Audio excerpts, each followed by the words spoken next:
Subscribe કરો એ high news India ચેનલને, પછી યુટ્યુબ એપ પર બેલ આઇકોનનું બટન દબાવો અને નિહાળો એ હાઈ ન્યૂઝ ઇન્ડિયા ચેનલ.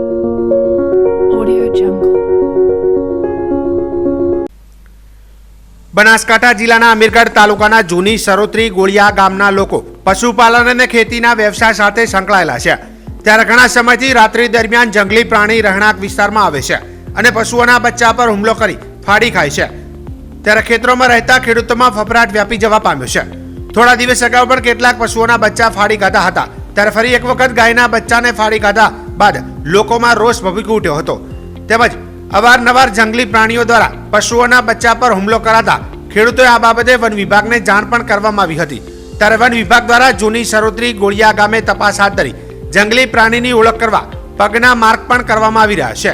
તેમજ વન વિભાગ દ્વારા જંગલી પ્રાણીને પકડવા તેમજ જંગલી પ્રાણીની ઓળખ કરવા પાંજરું તેમજ કેમેરા પણ લગાવવામાં આવ્યા છે. ત્યારે જૂની સરોત્રી ગોળિયા ગામના લોકોએ જણાવ્યું હતું કે જે જગ્યાએ વન વિભાગ દ્વારા પાંજરું તેમજ કેમેરા લગાવવામાં આવ્યા છે તેના નજીક દારૂનું વેચાણ થતું હોવાના કારણે રાત્રિના મોડા સુધી લોકો અવરજવરના કારણે જંગલી પ્રાણી પાંજરા સુધી આવી શકતું નથી. તેમજ જે વન વિભાગ દ્વારા જંગલી પ્રાણીની ઓળખ કરવા કેમેરા લગાવવામાં આવ્યા છે તે કેમેરામાં રાત્રિના લોકો અવરજવર કરતા લોકો કેમેરામાં કેદ થયા હતા. ત્યારે લોકોએ આક્ષેપ કરતા જણાવ્યું હતું કે જંગલી પ્રાણીના કારણે પશુઓના બચ્ચાને ફાડી મારી નાખે છે, તે કારણે અમારે મોટું નુકસાન વેઠવાનો વારો આવી રહ્યો છે. તેમજ જંગલી પ્રાણી રહેણાંક વિસ્તારમાં આવતા કોઈ માનવ ઉપર હુમલો કરશે તો તેનું જવાબદાર કોણ રહેશે તેવું ગામ લોકો દ્વારા આક્ષેપમાં જણાવ્યું હતું. વન વિભાગ દ્વારા જેમ બને તેમ જલ્દીથી જંગલી પ્રાણીને પકડી જંગલ વિસ્તારમાં છોડવામાં આવે તેવી લોકોએ માંગ કરી હતી. અમારે 8 પશુપાલન મારી દો ક્યાં કેટલા 8મું છે. એની વ્યવસ્થા કોણ કરશે? ફોરેસ્ટ ખાતું કરશે. ફોરેસ્ટ ખાતાને વ્યવસ્થા કરીને લઈ જાય અને કાલે કોઈ મારશે, મરતું મારશે તો તમે અમને કેસ કરીને માય પૂછશો. તમે મરતું અમે મારશે ને કે વ્યવસ્થા કરે ને ફોરેસ્ટ ખાતું એની કજબે કરી દો. કે જૂની સરોત્રી ગોળિયા અમે રાતના પોણ જ કરવા કેમ જવા? મારે છોકરું બાળક કેમ હાચવનું સ્કૂલમાં અમારે કેમ બધું હાચવનું કેમ? એટલે મહેરબાની કરીને એનું વ્યવસ્થા કરો. કીધું ફોરેસ્ટ ખાતાનું કીધું ના સરકારીનું કીધું. અમીરગઢ તાલુકાના જૂની સરોત્રી ગામે અમે રબારી સમાજની તમામ સમાજો પશુપાલકની વ્યવસ્થામાં અમે રહીએ છીએ. તો એમાં અમારી 100 થી 7 ટુકડીઓ ફાડી ખાધી જનાવરે. જે ફોરેસ્ટ ખાતા વિભાગે નક્કર પગલાં લેવામાં નથી આવ્યા તો એની જિમ્મેદાર સરકાર રહેશે કે બીજું રહેશે? એની કાર્યવાહી તાત્કાલિક કરવી પડશે. નકર કોઈ નાના બાળકને નુકસાન થશે, કોઈ માણસને નુકસાન થાય એ જિમ્મેદાર સરકારની રહેશે. તાત્કાલિક કાર્યવાહીમાં પગલાં લેવા જરૂરી છે. અને હાલ બી મોજૂદ છે એ મીડિયામાં કે ટુકડી ફાડેલી તાજી છે, બરાબર? એ જનાવરનો જવાબદાર કોણ રહેશે? ફોરેસ્ટ વિભાગ રહેશે કે સરકાર રહેશે કે શું રહેશે? એનો તાત્કાલિક કાર્યવાહી નિયમ સરકારને લેવો પડશે. આ સુધીમાં કેટલા જનાવર? આજ સુધીની અંદર 7મું હોય. આજ સુધી 7મું ટુકડી આપ મારી. વન વિભાગ દ્વારા કોઈ કાર્યવાહી કરવામાં? વન વિભાગ દ્વારા આવ્યા છે પણ બરાબર આકરા પગલાં લેવામાં કોઈ આવતું નથી, બરાબર? તો રાત વર્તી ક્યારેક કોઈ આ સ્કૂલના બાળક છે, અમે જંગલમાં રહીએ છીએ, છોકરોને નુકસાન કરશે કે કદાચ કોઈ માનવી માટે હુમલો કરશે તો એ જિમ્મેદાર સરકારની રહેશે. આજે આ રજૂઆત વડાપ્રધાન નરેન્દ્રભાઈ મોદીની પ્રેરણા અને ગુજરાતના મુખ્યમંત્રી ભૂપેન્દ્રભાઈ પટેલના માર્ગદર્શન હેઠળ દૈનિક 8000થી વધુ બસો થકી 32 લાખ કિલોમીટરનું સંચાલન કરી 25 લાખ મુસાફરોને સલામત જાહેર પરિવર્તનની સેવા પૂરી પાડતા એસટી નિગમમાં શુભ યાત્રા સ્વચ્છ યાત્રા બેનર હેઠળ સ્વચ્છતા અભિયાન અંતર્ગત પાલનપુર વિભાગના વિભાગીય નિયામક કિરીટભાઈ ચૌધરીના માર્ગદર્શન હેઠળ આજે થરાદ ડેપો ખાતે Tharad depot manager KP Chauhan દ્વારા ત્રીજા પખવાડિયાના કાર્યક્રમ અંતર્ગત વૃક્ષારોપણ કરવામાં આવ્યું હતું. જેમાં થરાદ એસટી ડેપો ખાતે અલગ અલગ જગ્યાએ વૃક્ષના છોડવાનું રોપણ તેમજ ઓફિસના અંદરના કુંડોની અંદર છોડ લાવી જે તે વિભાગમાં મૂકવામાં આવ્યા હતા. તેમજ સ્વચ્છતા અંગે જાહેર જનતાને અપીલ કરી તેમજ વૃક્ષોનું શું મહત્વ છે અને કેમ જરૂરી છે તે બાબતે સમજણ આપી હતી. આ પ્રસંગે થરાદ વિધાનસભા પ્રેસ મીડિયાના incharge Hajaji Rajput, Kashirambhai Purohit, Manubhai Trivedi, Tharad depot society director Dineshbhai Patel તેમજ અન્ય સ્ટાફ મિત્રો તેમજ જાહેર જનતા હાજર રહી હતી. ઉલ્લેખનીય છે કે 1 માસ સુધી ચાલનારા અભિયાન અંતર્ગત એસટી બસ ડેપો ખાતે વૃક્ષારોપણ, રક્તદાન શિબિર, સ્વચ્છતા કામગીરી, ઇનામ વિતરણ, વોલ પેઇન્ટિંગ અને તેને લગતા અનેક કાર્યક્રમો યોજવામાં આવશે.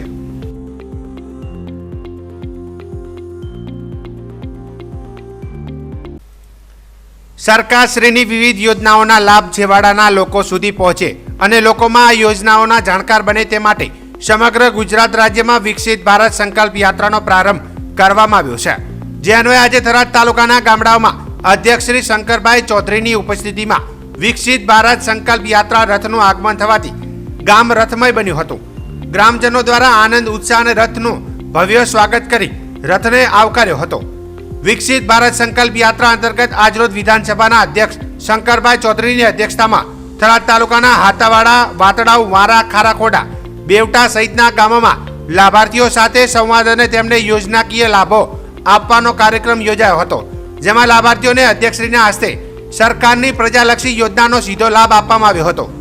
આ પ્રસંગે વિધાનસભાના અધ્યક્ષશ્રી અને થરાદના ધારાસભ્ય શંકરભાઈ ચૌધરીએ જણાવ્યું હતું કે કેન્દ્ર સરકાર, રાજ્ય સરકાર છેવાડાના માનવી સુધી કોઈ જાતિ ધર્મનો ભેદભાવ રાખ્યા વગર સૌનો સાથ, સૌના વિકાસ માટે પ્રતિબદ્ધ છે.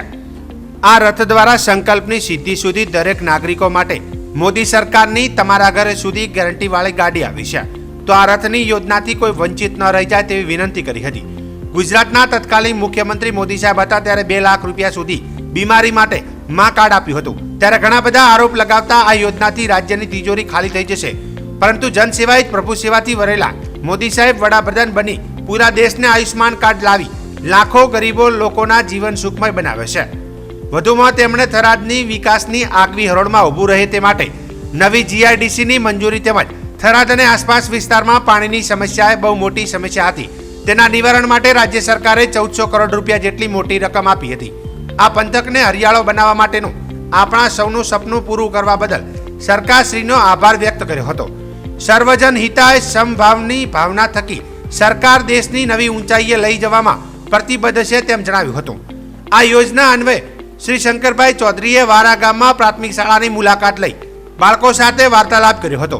દેશની સિદ્ધિઓ અને 21મી સદી ભારતની સદી છે, એટલે ભણી ગણીને ખૂબ આગળ વધો અને દેશને નવી ઊંચાઈએ લઈ જવામાં આપણો બહુ મોટો ફાળો હશે તેવી શુભકામના આપી હતી. આ પ્રસંગે બનાસ બેંકના ડિરેક્ટર શૈલેષભાઈ પટેલ, બનાસ જિલ્લાના સંગઠન ઉપપ્રમુખ રૂપસિંહભાઈ પટેલ, દાનાભાઈ માળી, પૂર્વ તાલુકા પ્રમુખ જય કિશન જાની, બનાસકાંઠા લોકસભા વિસ્તારક પ્રવીણભાઈ માળી, શહેર મહામંત્રી થરાદ, પ્રાંત અધિકારી, મામલતદાર, જિલ્લા વહીવટી તંત્રના કર્મચારીઓ અને ગ્રામજનો મોટી સંખ્યામાં ઉપસ્થિત રહ્યા હતા. એક્સિડન્ટ થયાની બાજુવાળો ફોન કરે, ખાલી 108 ડાયલ કરે, સરકારની ગાડી તાત્કાલિક ત્યાં પહોંચી જશે, એને હોસ્પિટલ લઈ એની સારવાર આપવાનું કરશે. પછી એના ઘરના પૂછશે કે ભાઈ આ કોનો છોકરો છે, શું છે, પહેલા એના જીવ બચાવવાનું કામ કરતા. અને 108 ની વ્યવસ્થા આપણા દેશની અંદર ગુજરાતની બસ અલગ અલગ જગ્યાએ પણ, અને માત્ર એક્સિડન્ટ પૂરતું નહીં, બીમાર હોય, ડિલિવરીનો પ્રસંગ હોય, બેન દીકરીના ઘરેથી કોઈ ફોન કરે તો તાત્કાલિક ગાડી લઈ જાય, દવાખાના સુધી પહોંચાડે. કોઈને એટેક આવ્યો હોય તાત્કાલિક ફોન કરે અને દવાખાને લઈ જવાનું કામ કરે. આવી નવી યાત્રા પ્રજા કલ્યાણની ચાલુ થઈ છે. આપણા થરાદમાં પણ મેં તમને કીધું હતું કે એક હોસ્પિટલ આપણે નવી બનાવશું. ત્યારે મેં વાત કરી હતી કે હોસ્પિટલની મંજૂરીનું કામ હાથ ઉપર લીધું છે. ગયા વખતના બજેટમાં 10 કરોડ રૂપિયા આપણે હોસ્પિટલ માટે મંજૂર ગયા વર્ષે કરાવી દીધા. પણ આપણે જે પ્રમાણની હોસ્પિટલ બનાવી છે એ પ્રમાણે 10 કરોડમાંથી કામ પતે એવું નથી. એનો કરોડોમાં ખર્ચો થશે, 40 થી 50 કરોડ રૂપિયા જેટલો ખર્ચો થશે. આ વખતમાં એની જોગવાઈ કરી અને આ જાન્યુઆરી મહિનામાં એનું કામ ચાલુ કરી દઈશું. આ જાન્યુઆરી, આ ડિસેમ્બર છે, જાન્યુઆરીમાં કામ કરી અને એનું કામ ચાલુ કરાવશું. રાજ્ય સરકારના નશાબંધી અને આબકારી વિભાગ દ્વારા ગાંધીનગર સ્થિત ગિફ્ટ સિટીમાં કામ કરતા કર્મચારીઓ અને અધિકારીઓ તેમજ ગિફ્ટ સિટીની અધિકૃત રીતે મુલાકાતે આવતા મુલાકાતીઓને લીકરના સેવન માટે મુક્તિ આપવામાં આવી છે. ત્યારે રાજ્ય સરકારના નિર્ણયને વાવ ધારાસભ્ય ગેનીબેન ઠાકોરે સખ્ત શબ્દોમાં વખોડી કાઢ્યો છે. વાવના કોંગ્રેસના ધારાસભ્ય ગેનીબેન ઠાકોરે જણાવ્યું હતું કે ગાંધીના ગુજરાતમાં બંધારણીય રીતે દારૂબંધીનો કાયદો અમલમાં છે, ત્યારે ગુજરાત સરકારે દારૂડિયાઓને છૂટ આપવા માટે અને બુટલેગરોને મોટો ધંધો થાય તે માટે ગાંધીનગર સ્થિત ગિફ્ટ સિટીમાં દારૂની જે છૂટ આપી છે તે નિંદનીય છે. કોઈ પણ માણસ ક્રાઇમ કરશે, કોઈ નુકસાન કરશે, દારૂ પીધેલો ઝડપાશે તો એક જ વાત આવશે કે અમે તો ગિફ્ટ સિટીમાં દારૂ પીધો છે. ગુજરાતના દારૂડિયાઓ અને બુટલેગરોને માઉન્ટ આબુ અને બીજા રાજ્યોમાં ન જવું પડે તે માટે તેમને હવે ગુજરાતમાં જ વ્યવસ્થા મળશે. ગુજરાતને કલંકિત કરવા માટે સરકારે આ નિર્ણય લીધો છે. આ બાબતને અમે વખોડીએ છીએ અને ભગવાનને પ્રાર્થના કરીએ છીએ કે આવા લોકોને સદબુદ્ધિ આપો કે ગાંધીજીના ગુજરાતને કલંકિત કરવાનું કામ ન કરે. ગાંધીજીના ગુજરાતમાં આપણે બંધારણીય રીતે દારૂબંધીનો કાયદો અમલમાં હોય ત્યારે ગુજરાત સરકારે દારૂડિયાઓને છૂટ આપવા માટે અને બુટલેગરોને મોટો ધંધો થાય એ માટે કરીને ગાંધીનગર ગિફ્ટ સિટી ખાતે દારૂ પીવા માટેની છૂટ આપી એ ખરેખર નિંદનીય છે. કોઈ પણ માણસ ક્રાઇમ કરશે, કોઈને નુકસાન કરશે, દારૂ પીધેલો પકડાશે તો સમગ્ર ગુજરાતની અંદર એક જ વાત આવશે કે અમે ગિફ્ટ સિટીની અંદર દારૂ પીધું છે. ત્યારે હવે ગુજરાતના દારૂડિયાઓને અને બુટલેગરોને જે માઉન્ટ આબુ અને બીજા રાજ્યોમાં જવું પડતું હતું એના બદલે ગુજરાતની અંદર જ વ્યવસ્થા મળશે. આ ગુજરાત સરકારે જે એક ગુજરાતને કલંક કરવા માટેનો નિર્ણય લીધો છે એ બાબતને અમે વખોડીએ છીએ અને એમને વિનંતી કરીએ છીએ, ભગવાનને પ્રાર્થના કરીએ કે આવા લોકોને સદબુદ્ધિ આપે, ગુજરાતની અંદર કાયદો અને વ્યવસ્થા જળવાય, બેન દીકરીની સુરક્ષા જળવાય અને ગાંધીજીના ગુજરાતને કલંકિત કરવાનું કામ ન કરે એવી ગુજરાત સરકાર પાસે અપેક્ષા રાખીએ છીએ. બનાસકાંઠા જિલ્લાના દિયોદર કોટ ખાતે બાર એસોસિએશનમાં ઉપપ્રમુખ તરીકે નવલસિંહ એસ વાઘેલાની બિનહરીફ વરણી થયા બાદ શુક્રવારના રોજ પ્રમુખ પદ માટે મતદાન યોજાયું હતું, જેમાં બાર એસોસિએશનના સભ્યોએ શાંતિપૂર્ણ માહોલમાં મતદાન કરી સતત બીજી વખત બીકે જોશીને પ્રમુખ તરીકેની પસંદગી કરી હતી. દિયોદર બાર એસોસિએશનમાં પ્રમુખ પદ માટે બીકે જોશી તથા આર.એસ. પટેલ બે સભ્યોએ ઉમેદવારી નોંધાવી હતી, જેમાં પ્રમુખ પદ માટે 62 મતદારોએ શાંતિપૂર્ણ માહોલમાં મતદાન કર્યું હતું, જેમાં બંને ઉમેદવારની ઉપસ્થિતિમાં મતગણતરી હાથ ધરવામાં આવી હતી, જેમાં બીકે જોશી 10 મતથી વિજેતા થતા બાર એસોસિએશનના સભ્યોએ ફૂલહાર પહેરાવીને સન્માન કર્યું હતું, જેમાં સતત બીજી વખત પ્રમુખ તરીકે પસંદગી કરવામાં આવતા વિજેતા બીકે જોશીએ આભાર વ્યક્ત કર્યો હતો, જેમાં ઉપપ્રમુખ તરીકે નવલસિંહ એસ વાઘેલાની પણ બિનહરીફ વરણી થતા બાર એસોસિએશનના સભ્યોનો આભાર વ્યક્ત કર્યો હતો. દિયોદર બાર એસોસિએશનની ચૂંટણી યોજાઈ, જેમાં પ્રમુખ પદ માટે ઉપપ્રમુખ, લાઇબ્રેરિયન અને ખજાનચી માટે અને સેક્રેટરી માટેની ચૂંટણી થયેલી, પરંતુ આજે ફક્ત પ્રમુખ માટે ચૂંટણી હતી.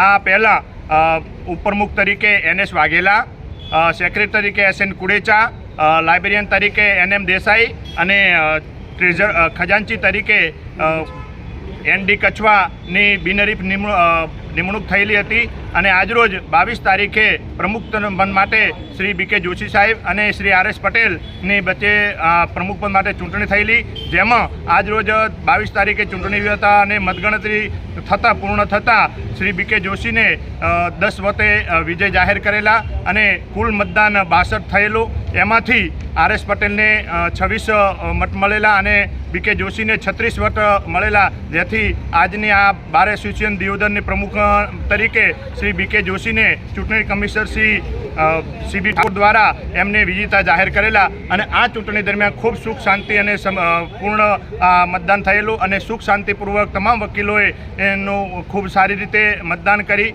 ખૂબ સારી રીતે સુખ શાંતિથી આ ચૂંટણી અહીંયા પૂરી થયેલ છે અને ફરીથી તમામ બાર એસોસિએશનના તમામ વકીલ મિત્રોનો આ તબકે ખૂબ ખૂબ આભાર પણ વ્યક્ત કરીએ છીએ. સાહેબ, પ્રમુખ તરીકે આપની જીત પેઢી છે, શું કહેશો? દિયોદર બાર એસોસિએશનમાં ગત ટર્મમાં હું બિનહરીફ પ્રમુખ તરીકે હતો. ચાલુ વર્ષે 2024 માટે દિયોદર બાર એસોસિએશનની મોટાભાગની કમિટીઓ બિનહરીફ થઈ ગયેલી અને પ્રમુખ માટે સ્પર્ધા થયેલી, જેમાં આર.એસ. પટેલ અને હું બંને સામસામે હતા. આજે પરિણામ આવી ગયું છે.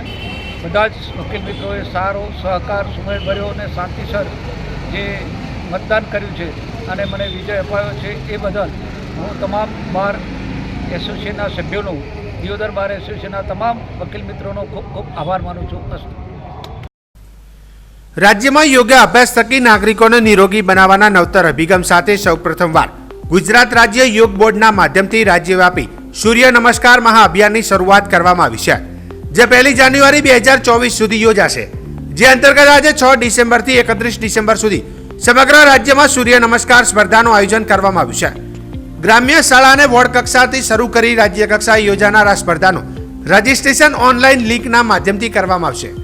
આજે ધાનેરા DB પારેખ હાઈસ્કૂલ ખાતે સવારે 9 કલાકે સૂર્ય નમસ્કાર કાર્યક્રમનું આયોજન કરવામાં આવ્યું હતું, જેમાં સવારે સરસ્વતી માતાને દીપ પ્રગટાવી પ્રાર્થના અને સાંસ્કૃતિક કાર્યક્રમ કરવામાં આવ્યો હતો, જેમાં નામ નોંધણી કરેલ 9 થી 18 વર્ષ તેમજ 19 થી 40 વર્ષના યુવાનોની અલગ અલગ ટીમોએ સૂર્ય નમસ્કાર સ્પર્ધામાં ભાગ લીધો હતો અને આમાં પ્રથમ નંબરે આવેલાને જિલ્લા કક્ષાએ સ્પર્ધામાં ભાગ લેવામાં આવશે.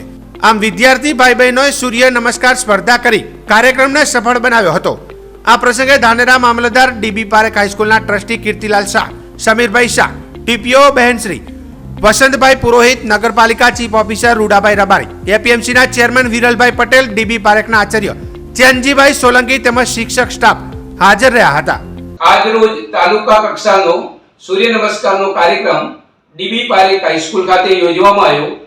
મામલતદાર સાહેબના અધ્યક્ષસ્થાને આ કાર્યક્રમમાં ટીપીઓ જાગૃતિબેન, ચીફ ઓફિસર સાહેબ દેસાઈ સાહેબ, શાળાના ટ્રસ્ટી શ્રી કીર્તિભાઈ શાહ સાહેબ, ચેરમેન સાહેબ શ્રી વિરમલભાઈ, તાલુકા અગ્રગણી ભાજપ વસંતલાલ પુરોહિત તથા યોગ શિક્ષક હરનાથભાઈ પટેલ ઉપસ્થિત રહ્યા. આ કાર્યક્રમમાં સમગ્ર તાલુકામાંથી 181 સ્પર્ધક તથા 20 નિર્ણાયકો હાજર રહ્યા. આ કાર્યક્રમ બહુ સુંદર રીતે સફળ રહ્યો. આ કાર્યક્રમમાં નગરમાંથી વિશેષ દરેક નાગરિકો પણ ઉપસ્થિત રહી આ કાર્યક્રમને સફળ બનાવ્યો. નગરમાંથી તમામ પત્રકાર મિત્રો પણ આ કાર્યક્રમમાં હાજર રહીને કાર્યક્રમમાં સહયોગ આપ્યો. વિશેષમાં છેલ્લે ચેરમેન સાહેબ દ્વારા બાળકોને ચા નાસ્તાની વ્યવસ્થા કરવામાં આવી અને આ કાર્યક્રમની છેલ્લે પૂર્ણાહુતિ કરવામાં. બનાસકાંઠા જિલ્લામાં ફરી એક વખત લાંચીયો અધિકારી ઝડપાયો છે, જેમાં શિક્ષક નિરીક્ષક વર્ગ 2 ના રાજેશકુમાર નારણભાઈ દેસાઈને રંગે હાથ એસીબીએ ઝડપી પાડ્યા છે. સન 2023માં ગ્રાન્ટેડ શાળાઓમાં આચાર્યની ભરતી થયેલી હતી, જેમાં ફરિયાદીએ ઓનલાઈન ઉમેદવારી કરેલી હતી. ઇન્ટરવ્યુમાં જિલ્લા કક્ષાની ભરતીની પસંદગી સમિતિમાં આ કામના ફરિયાદીનું ઇન્ટરવ્યુ લીધેલ અને ફરિયાદી આ ઇન્ટરવ્યુમાં પાસ જાહેર થયેલ અને આચાર્ય તરીકે નિમણૂક પામેલા હતા. જે નિમણૂક માટે આ કામના આક્ષેપિત ફરિયાદી પાસે આચાર્ય તરીકે નિમણૂક 40,000નો વ્યવહાર ચાલે છે અને નિમણૂકમાં મદદ કરેલ છે તેમ કહી 40,000ની માંગણી કરેલ હતી અને રકઝગડના અંતે રૂપિયા 20,000 આપવાના નક્કી કર્યા હતા, જેમાંથી 10,000 આ કામના ફરિયાદીએ પહેલા આપી દીધેલ અને બાકીના રૂપિયા 10,000 લાંચની રકમ આ કામના રાજેશકુમારે માંગણી કરતા જે લાંચની રકમ ફરિયાદી આપવા માંગતા ન હોય ફરિયાદીઓએ પાટણ એસીબીની ફરિયાદ કરતા ફરિયાદના આધારે ગોઠવેલ લાંચના છટકા દરમિયાન રાજેશકુમાર દેસાઈ ફરિયાદી સાથે હેતુલક્ષી વાતચીત કરી રાજેશકુમારે રૂપિયા 10,000ની લાંચની માંગણી કરી હતી. પૈસા લાંચના નાણાં સ્વીકારી જતા પાટણ એસીબીએ રંગે હાથ ઝડપી પાડ્યા હતા. રાજેશકુમાર નારણભાઈ દેસાઈ રંગે હાથ ઝડપાઈ આવતા બનાસકાંઠા જિલ્લાના લાંચિયા અધિકારીઓમાં ફફડાટ વ્યાપી જવા પામ્યો છે. સબસ્ક્રાઇબ કરો ये है न्यूज इंडिया चैनल ने પછી YouTube એપ પર બેલ આઇકોન નું બટન દબાવો અને નિહાળો ये है न्यूज इंडिया चैनल.